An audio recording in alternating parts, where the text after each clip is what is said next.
অতিও গভীর হয় রজনী যখন, নীরবে প্রভুর নাম জপিও তখন।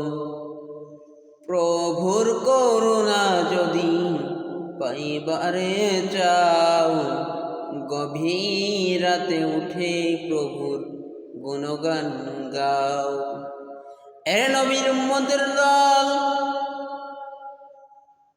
আমার আল্লাহর জান্নাত যদি পাইতে চাও, আর জাহান্নামের আগুন থেকে যদি মুক্তি চাও রে বান্দা, আমার আল্লাহ পাক রব্বুল আলামিন বলেন, ইয়া আইয়ুহাল্লাযীনা আমানু তুবু ইলাল্লাহি তাওবাতান নাসুহা।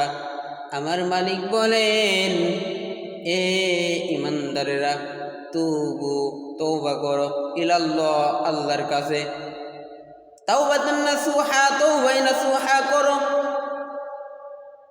একনিষ্ঠ তওবা করো। এমন তওবা করবা, ওই তওবার পর আর কোনো গুনাহের কাজ করবা না। এরকম যদি তওবা করতে পারো, আমার আল্লাহ পাক রব্বুল আলামিন অবশ্যই আপনাকে আমাকে তামাম জিন্দেগির সমস্ত গুনাহ থেকে মাফ করে দিবেন। এই বান্দারা গভীর রজনীতে ঘুম থেকে জাগিয়া তাহাজ্জুদ নামাজ পড়িয়া জাহান্নামের আগুনের ভয়ে জান্নাতের আশায় আমার মালিকের কাছে দুইখানা খালি হাত বাড়াইয়া দেন রে আল্লাহ।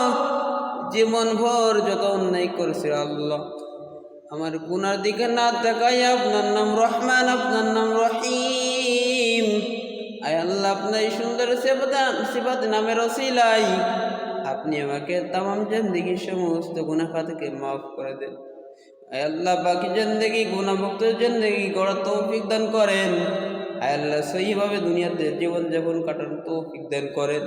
আয় আল্লাহ সঠিক বুঝ দান করেন।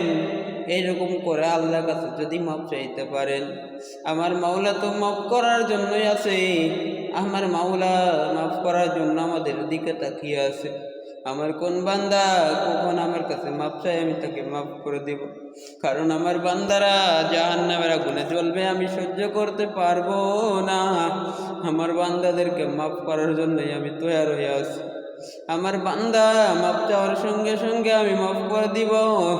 আমার আল্লাহ বলেন, আমি দুনিয়ার মধ্যে 18,000 মাখলুকাত সৃষ্টি করেছি, সব থেকে মানুষ হচ্ছে শ্রেষ্ঠ দামি।